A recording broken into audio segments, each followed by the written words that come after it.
Year 7. Today we are looking at what's called integers on the number line.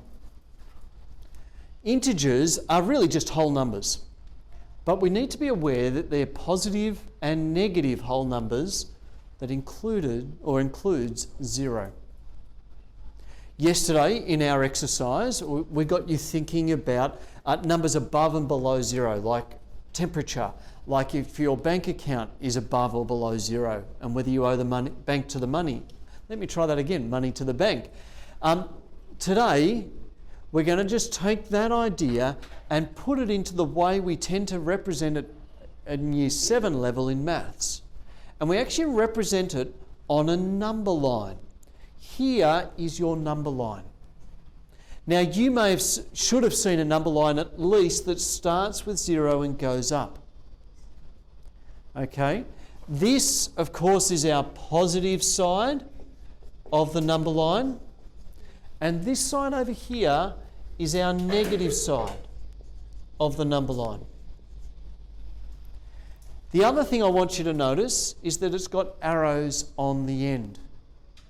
The arrow means it goes on forever and ever and ever, possibly. All right? But that's what it means. Goes forever, to infinity and beyond.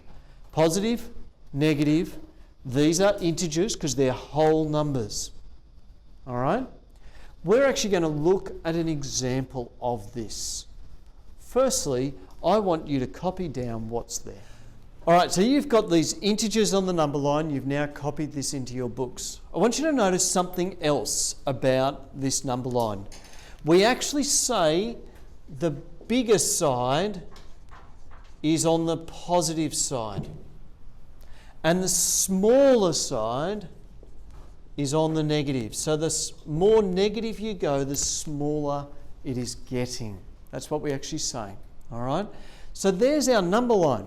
But what I actually want to do is to give you guys an example of how we represent numbers on the number line. So on our number line here, I've given an example which you can be copying down and putting into your books. And then I want us to put the numbers 3, -2, 0, and -4 on this number line. It's pretty straightforward. You look at the number, it's the number 3. And what we do at the moment, you just come to the number 3 and you put a closed in circle above the 3 there. In the same way, -2, you go down to -2, closed in circle, make sure it's closed in. Okay, there's a reason for that, just at the moment you do it. On -2, 0, remember it's one of our integers, our whole numbers. There's 0, all right? Closed in circle again, and -4. You can either say -4 or -4. I will accept either. But there we have those 4 numbers drawn on the number line.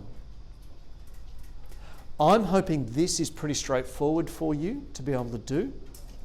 You've copied that down. One more thing I want to show you, and that is to make a note. Integers are whole numbers. They're not fractions or decimals. The general name for all positive or negative numbers is directed numbers. They have a direction they're going in, positive or negative. You can copy that down, and then I'm going to get you working on some questions.